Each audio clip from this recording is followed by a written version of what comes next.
Mesdames, Messieurs, bienvenue à cette émission spéciale présentation du rapport du maire. Évidemment, avec la pandémie de la COVID-19, on change un peu la formule cette année. Ça va être fait ici en studio avec le maire, M. Sébastien Dastou. Bonjour. Bonjour. Dans un premier temps, en quoi consiste le rapport du maire? En fait, c'est un rapport qu'on doit publier une fois par année. Puis effectivement, comme vous l'avez bien dit, cette année, c'est un peu différent. C'est correct. On sort de nos zones de confort. Normalement, je fais ça à l'Hôtel de la Ville avec une grande présentation. On présente beaucoup de graphiques. Sachez que le document, il est disponible sur notre site Internet. Dans le fond, c'est tout simple. C'est un rapport où on va avoir les activités de fonctionnement, les dépenses en investissement, puis il va y avoir la santé financière de la Ville. C'est là qu'on va parler aussi de la dette. C'est sûr que, on était un peu c'est toujours un rapport qui est présenté plus tard. C'est vraiment pour clore l'année 2019. Puis c'est un portrait qui est global de l'exercice qui est financier selon un mode fiscal comme tel.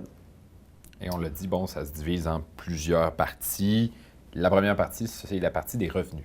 Oui, puis dans les revenus, c'est sûr qu'on a toujours un tableau comme ça qui dit le montant total des revenus. Puis, sans dire un paquet de chiffres, là, nos revenus sont à la hausse à 41 602 000. Alors, on a encore le réseau électrique là, qui génère de la profitabilité. Là, on voit qu'on a généré près de 1 million avec les revenus d'électricité pour faire un surplus final comptable de 495 000 c'est sûr que ça, là, on a fait des affectations. Juste peut-être vous dire, là, dans les revenus, là, il y a des acquisitions d'actifs à long terme, l'évolution de la dette. T'sais, on utilise le fonds de roulement, des surplus affectés, des surplus qui sont non affectés, puis des réserves financières. Mais au final, une fois qu'on a réaffecté l'argent, nos surplus dans nos réserves, il reste 495 000 $, qui est très raisonnable pour une municipalité comme Amos.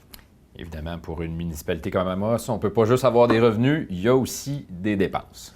Oui, c'est sûr que dans les dépenses, puis si on peut peut-être changer de page, on a un diagramme comme ça qui exprime un peu sont où nos revenus, juste pour finir les revenus.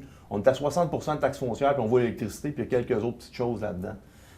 Pour ce qui est dans le rapport, vous allez voir là, les petits écarts. On vend des terrains, on fait des sommes comme ça, là. Mais dans les dépenses comme telles, encore là, il y a des activités qui sont courantes, il y a des surplus qui sont affectés qu'on va utiliser pour affecter ces dépenses-là. On va utiliser les réserves financières, puis on va utiliser le fonds de roulement, puis on va mettre aussi sur la dette là, des projets à long terme. Je vous donne là, quelques exemples. Là. Dans les activités courantes, on a investi 350 000 $. Là-dedans, entre autres, on a fait le prolongement de la rue du Centenaire. Dans les surplus affectés, on a fait des dépenses pour 103 000 $. On parle de faire des fenêtres au garage municipal. On parle de compléter la route verte. Dans les réserves financières, on a utilisé 2,6 millions. Et là-dedans, on parle d'acheter des pompes, des transformateurs. On parle d'ouvrir des cellules au LET. Le fonds de roulement, 172 000 $. On achète des tuyaux, de l'éclairage, des micro-casques pour le théâtre des Esquerres. C'est de la façon là, qu'on se finance.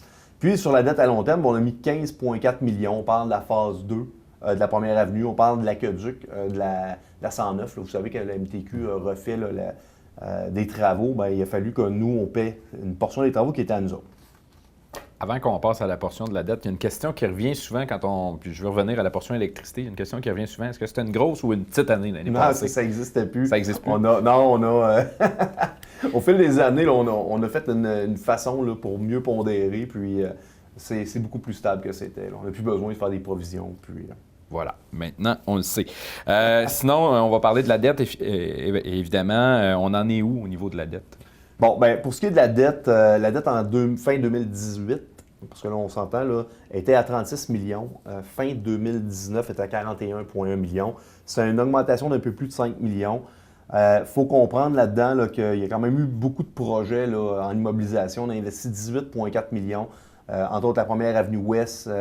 On a fait les chemins Croteau-Veillette dans les ruralités. On parle de la route 111. L'aménagement au garage municipal, tout le deuxième étage a été refait. On a ouvert des cellules, fait que ça aussi, c'est des dépenses, même si on en prend dans nos réserves, il faut quand même réinjecter de l'argent en fin d'année fiscale pour rebalancer nos réserves. Alors, si on se fie à nos indicateurs de performance qu'on a générés avec notre politique de la dette, on avait, entre autres, la volonté de ne pas augmenter notre dette nette sur nos revenus à plus de 120 %. On est rendu à 102 %. Puis, on ne voulait pas non plus que notre dette sur nos charges soit plus élevée que 15,5 %. On est rendu à 10,9 %. Bon, c'est sûr qu'on a lancé un peu ces chiffres-là dans l'univers, là, parce qu'on s'est quand même benchmarké avec d'autres municipalités. Mais ça reste que c'est pas parce qu'on est en bas des indicateurs qu'on ne veut pas être prudent. Oui, on a fait beaucoup d'investissements dans les dernières années. Il y avait des gros projets, mais ça reste qu'on veut être prudent. On parle qu'on a notre plan triennal des investissements. À l'heure actuelle, étant donné de la pandémie, on a la volonté de le maintenir, les investissements pour 2020, 2021, 2022. Pourquoi? Bien parce qu'une municipalité, c'est un moteur économique. Si on continue d'investir dans notre communauté, bien, ça va créer un essor économique, puis ça va encourager les gens aussi à consommer, à rester chez nous, puis à développer notre ville. Justement, ce sont des chiffres qui permettent d'avoir un peu le résumé de tout le portrait financier de la ville.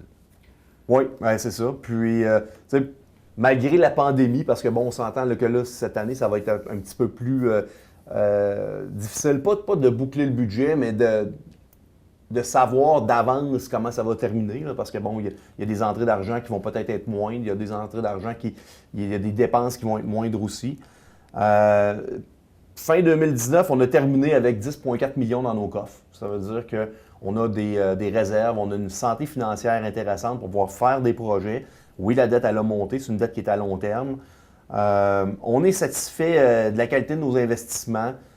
Ça a un impact positif sur le bien-être de nos citoyens. Puis bien, pour l'année 2019, bien, moi et mes collègues, là, conseillers municipaux, on s'engage à être prudents, à faire une saine gestion de notre dette puis de la gestion financière là, de l'État, de la ville. Puis, il faut être créatif, il faut toujours essayer de se questionner comment est-ce qu'on peut diminuer les dépenses, augmenter les revenus, mais il faut aussi que notre ville soit dynamique et soit intéressante où vivre, et c'est le mandat qu'on s'est donné.